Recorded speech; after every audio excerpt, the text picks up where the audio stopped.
Marvelous sunsets are predictable in Iloca, Chile.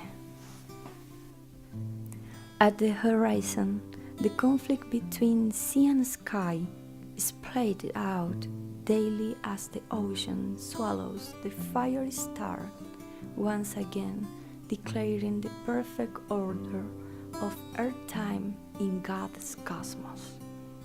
The sunset predicts the approach of evening, when humans return to their homes to relax with loved ones around the table, with fresh bread and warm tea and jokes and stories and laughter, winding down after the long day and the promise of a familiar bed and a good rest.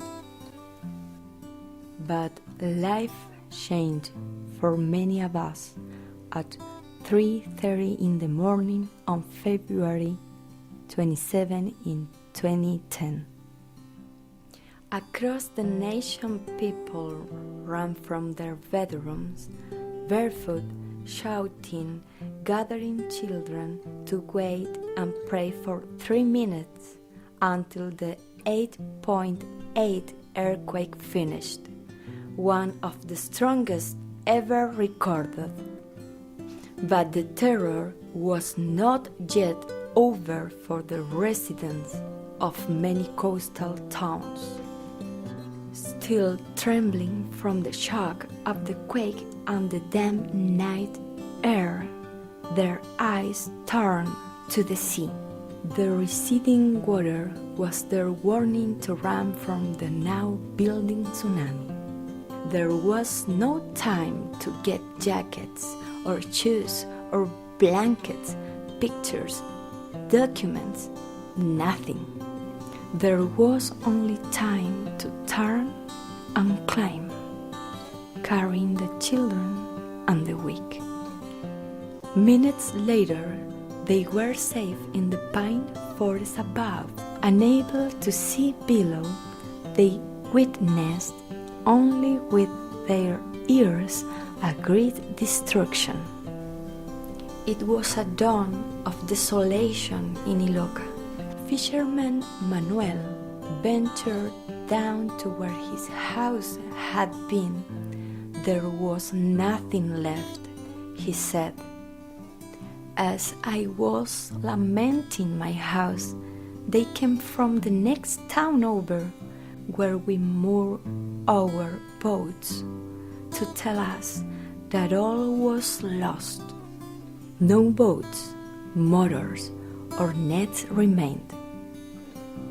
I was 45 years old, and it was as if I had never been. Everything that I had worked for my entire lifetime was gone. When I heard that I no longer had a fishing boat, that even my job was gone, all I could think of was taking my own life. The sunset was not a welcome sight that day. 1.5 million Chileans discovered what it means to be displaced.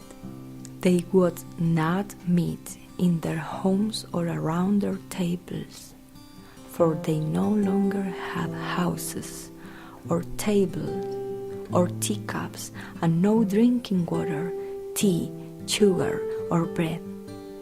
In Iloca, it was the first of many long nights in the forest, boiling water over open fires in a pot or a pen discovered in the litter.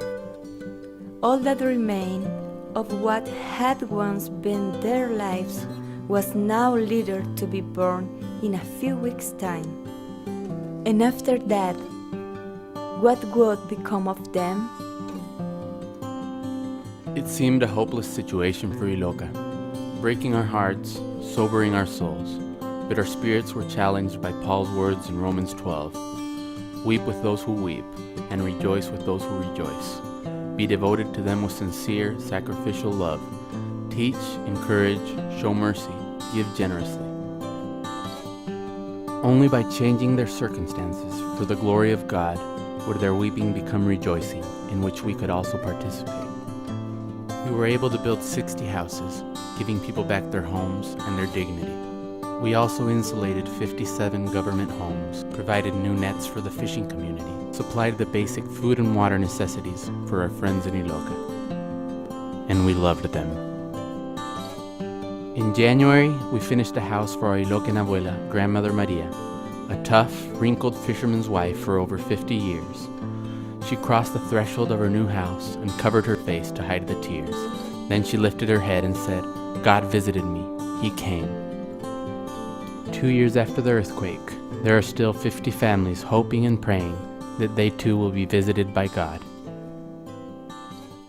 Each finished house has a cost of $6,000. Sometimes the only way to rejoice with those who rejoice is to participate with God in the solution.